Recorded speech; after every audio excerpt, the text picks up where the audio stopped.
ازيكم يا حلوين؟ عاملين ايه؟ يا رب تكونوا بخير. فيديو النهارده ريفيو عن شامبو كيش كينج. جاي اقول لكم رايي وتجربتي فيه، وهقول لكم برضو المكان اللي انا جبته منه، وكمان يعني هتجيبيه على ضمانتي وهو اوريجينال 100%. اول حاجه حابه اتكلم عنها اني ده شامبو معالج للشعر، وهو اكتر شامبو عشبي. تمام، ده بدون سلفيت. وكمان عايزه اقول لكم ان انا جبت منه الحجم اللي هو 200 ملي. في طبعا حوالي 3 احجام، في تقريبا 400، وفي اللي هو 200 ده، وفي اصغر منه كده يعني هو ميني تقريبا، مش عارفه عامل 50 بقى ولا ايه، او 75 حاجه كده. المهم اول حاجه فيه يعني اي حاجه بحب استخدمها بحب اشم ريحتها. ريحة الشامبو ده ريحته حلوة قوي. في انواع شامبو بيكون ريحتها مش الطف حاجة لما بتكون اوريجينال، او بتكون مثلا فيها اعشاب كتير، فبيكون ريحتها نفاذة شوية. ده كان ريحته حلوة جدا. اول حاجة فيه برضو ان هو بيطري الشعر جدا. استخدمته من غير ما اعمل حمام كريم او اعمل مثلا حمام زيت عشان اشوف التركيز بتاع الترطيب بتاعه عامل ازاي. كان تحفة وحلو جدا.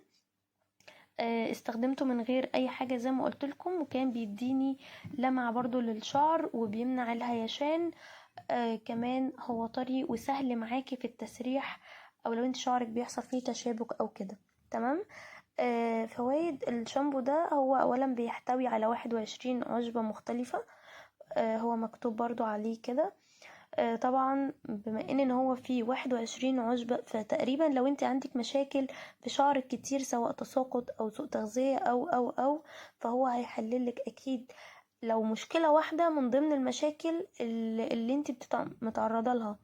فاهمين؟ ف 21 عشبة كتير قوي. اول حاجة هو بيقوي الشعر وبيغذي كمان الشعر. زي ما قلت لكم ان هو بيدي طريان ولمعة للشعر من غير ما تستخدمي حمام كريم او حمام زيت حتى.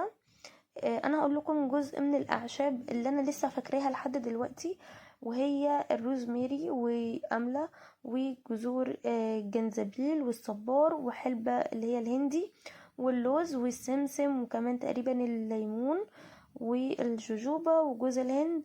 انا مش فاكره باقي الاعشاب التانية. هما 21 عشبة زي ما انا قلت لكم.